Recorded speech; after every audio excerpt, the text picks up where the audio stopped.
أعوذ بالله من الشيطان الرجيم بسم الله الرحمن الرحيم اللهم صل على محمد وآل محمد. A ci gaba da yin raddi zuwa ga Malam Musa Yusuf Kaduna, muke cewa Allah mun gode ma da ka ba mu damar mu ɗauki ma'aunin Malam Musa mu rusa maganarsa da shi.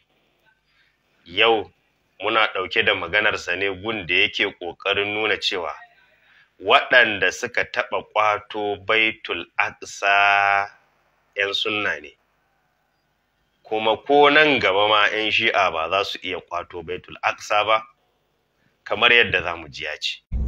Mutum biyu ne suka taɓa karɓo Kudus. Abu Ubaida ƙarƙashin jagoranci sai da na Umar ɗaya kenan, sai Salahuddin al-Ayubi. Wa'annan mai saurare ya sani da kyau ya ji.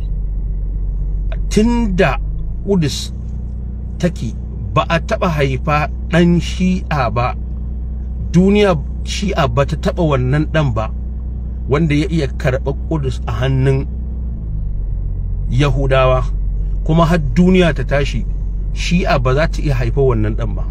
Yadda ba su yi ba a baya, a gaba ma ba za su yi ba.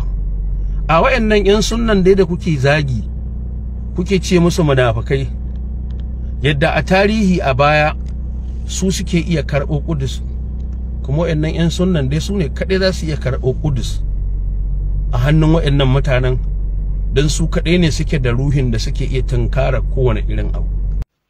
To kun ga anan yana nuna muku cewa 'yan sunna ne Abu Ubaida da kuma wa Salahuddin su ne suka taɓa ƙwato Baitul Aqsa, sai kuma ya haɗa sani da Allah, ya ce kuma ko nan gaba ɗan shi'a ba za su yi ba. Ban sani ba ko Allah ne ya sanar da kai cewa nan gaba ɗan shi'a ba zai iya ƙwace Baitul Aqsa ba. Baitul Aqsan da hatta Yahudawa sun ƙwace a wurin 'yan ahli sunna bisa maganar. Domin me? Ka ce na farko Abu Ubaida shi ya karba. Shikenan, ka ce shi ɗan sunna ne, duk da ba dai ɗan izala ba ne. Amma daga baya an karɓa hannunsa ko ba a karɓa ba? An karɓa. Waɗanda suka karɓa a gunsa sun fi shi daraja kenan tunda sun iya karɓowa. Ana nan daga baya Salahuddin ya zo ya karɓa. To kuma daga baya Yahudawa sun karɓa, har yanzu yana hannun Yahudawa.